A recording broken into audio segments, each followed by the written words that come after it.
So you've decided to hop over to the Philippines. First of all, excellent choice. With over 7,000 islands, this place is basically a tropical buffet. Whether you're here for turquoise waters, volcano hikes, or just a coconut in each hand, you're in for a wild, beautiful ride. But before you dive headfirst into island life, let's get you prepped like a pro.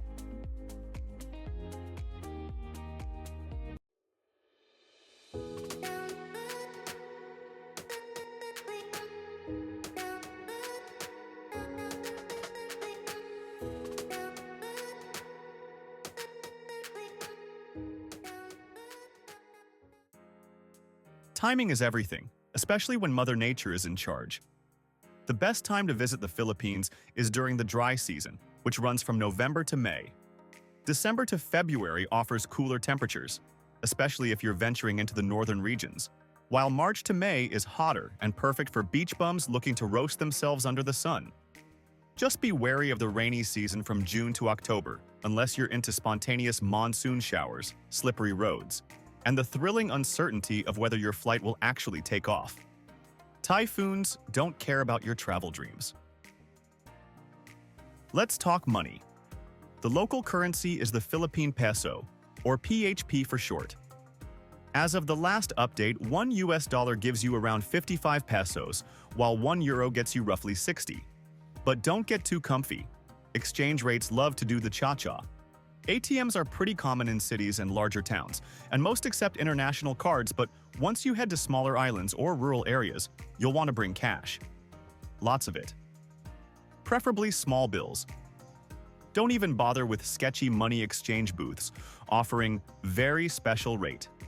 Stick to banks, airport counters, or legit mall-based money changers. When it comes to transportation, let's get one thing straight. Manila traffic is not a myth. It's a lifestyle. If you're planning to drive in the capital, make sure you've made peace with your soul.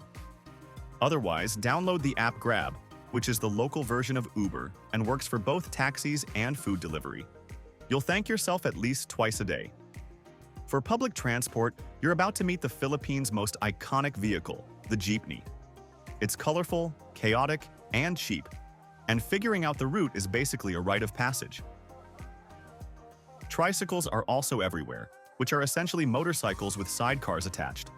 They're quirky and efficient for short distances, though not ideal if you're hauling 3 suitcases and a surfboard. For longer trips, buses like Victory Liner or Philtranco are solid options. If you're island hopping, you'll likely find yourself flying domestic with Cebu Pacific or Philippine Airlines. Both are reliable-ish, but do expect occasional delays. Filipino time is a very real phenomenon. Loving this Philippines travel inspiration? If you want to dive deeper into the country's jaw-dropping destinations, check out our video, The Ultimate Philippine Islands Guide. From the powdery sands of Boracay to the secret lagoons of El Nido and the surf swells of Siargao, this guide will take you through the most stunning islands and how to get there without losing your flip-flops or your mind. Don't miss it. Now, where should you stay? If comfort is your thing, hotels in major cities like Manila, Cebu, and Davao offer plenty of options ranging from business chic to rooftop pool bougie. In Manila, check out the Peninsula Manila in Makati. If you're feeling fancy, it's got old-school elegance, killer breakfast spreads, and a waterfall in the lobby just casually existing. If you want a boutique vibe, Hotel Celeste offers a quiet escape with European charm right in the heart of the city. On a tighter budget? Lube de Makati is a favorite among backpackers. It's super clean, stylish, and has a rooftop bar with views that scream, "I'm a cool traveler."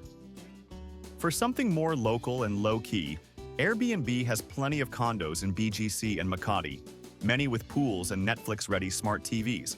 For a more local experience, try homestays, which can be found on apps like Agoda or Airbnb.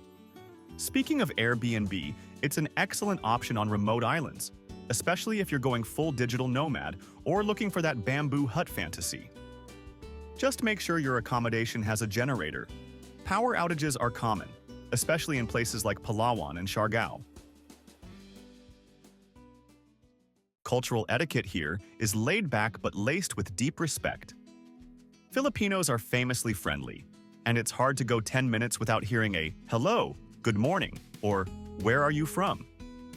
Smiling is basically the national sport, so bring your best one.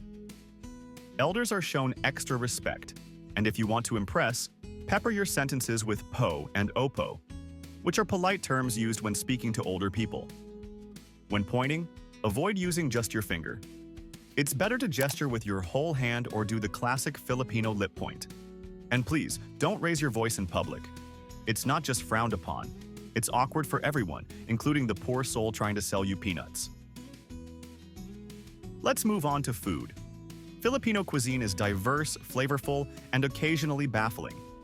Start with adobo, the national dish, which is chicken or pork braised in soy sauce, vinegar, and garlic. It's practically impossible not to like. Sinigang is a tamarind-based sour soup that seems weird at first but becomes strangely comforting. Lechon, or roasted pig, is a crispy-skinned culinary event on its own. And if you're lucky enough to attend a fiesta where it's served, you'll understand why Filipinos rave about it. For dessert, there's halo-halo, which literally means mix-mix. It's a glorious mess of crushed ice, sweet beans, jellies, lech flan, and purple yam ice cream. You might not understand it, but you will finish it. Now for the more adventurous eaters, balut is a fertilized duck egg that's, let's say, texturally challenging. Try it once for the street cred. Dinuguan, or pork stewed in pig's blood, is actually delicious if you don't overthink it. Just eat first, ask questions later, and please, don't drink tap water. Ever. Bottled or filtered water only unless you want to spend your beach day in the bathroom. Speaking of health, let's talk vaccinations. Before you go, make sure you're up to date on routine shots like MMR, and consider getting vaccinated for hepatitis A and B, typhoid, and maybe rabies if you're planning on cuddling stray animals, which, trust me, you will want to. Bring mosquito repellent because dengue is a thing, especially during the rainy season. And throw in some basic meds for tummy trouble, sunburn, and motion sickness if you're planning any boat rides, which you probably are. For staying connected, your best bet is to grab a local SIM card as soon as you land. You'll see Globe and Smart booths right at the airport. Load it up with a data package, and you're good to go. Wi-Fi exists, but it often feels like a suggestion rather than a promise, especially on smaller islands. Stick to mobile data and save yourself the frustration of buffering at 1 a.m. Before you leave, make sure you've downloaded the right apps. Grab is essential for both rides and food delivery. Google Maps is handy, though sometimes hilariously wrong in rural areas. Klook is great for booking tours and activities, and if you're moving between cities or islands, Traveloka or 12Go can help you sort out your flights, buses, and ferries. Google Translate is helpful, although most locals speak English well enough that you might only need it for deciphering restaurant menus or hilarious signage. Now for the fun part, the hidden gems. Everyone's heard of Boracay and Palawan, but the Philippines has so many lesser-known spots that will blow your mind and your Instagram feed. Siquijor, nicknamed the Island of Fire, is full of waterfalls, mystical folklore, and barely any crowds. Stay at Coco Grove Beach Resort. It's peaceful, beachfront, and gives you that classic palm tree paradise vibe. For a chill boutique stay, Mandala Tribe Tree Houses is tucked in the jungle with dreamy, stilted bungalows. Prefer something more homey? Charisma Beach Resort has a great laid-back hostel feel right on the sand. Bantayan Island, just north of Cebu, has white sand beaches that rival Boracay without the chaos. Check out Anika Island Resort. Cute beach cottages with air conditioning, and the sunsets are chef's kiss. Backpackers will love Bantayan Island Nature Park and Resort. Camiguin has more volcanoes than towns, hot springs galore, and even a sunken cemetery you can snorkel over. In Camiguin, you can't go wrong with Balay sa Baybay, a boutique beachfront spot with a pool and strong, I quit my job for this life energy. For something simpler, Camiguin Vulcan Beach Eco Retreat is great for nature lovers. Siargao is laid-back, surfy, and full of stunning lagoons, caves, and island-hopping adventures. Stay at Mad Monkey Siargao if you're up for meeting fellow travelers, pool parties, and affordable dorms right near the action. Or check out Bravo Beach Resort for a blend of chill and trendy with a great restaurant on site. For something cozier, Soul Tribe Beach Retreat has beachfront glamping tents and a yoga shala. And don't forget the many homestays and surf hostels in General Luna. Great for meeting people and catching waves. And then there's Romblon, a sleepy little group of islands with marble beaches and that I could stay here forever vibe. Try San Pedro Beach Resort on Tablas Island if you want simplicity with a sea breeze. Romblon Town also has some cozy Airbnbs run by expats and locals alike, often walking distance to marble markets and untouched beaches.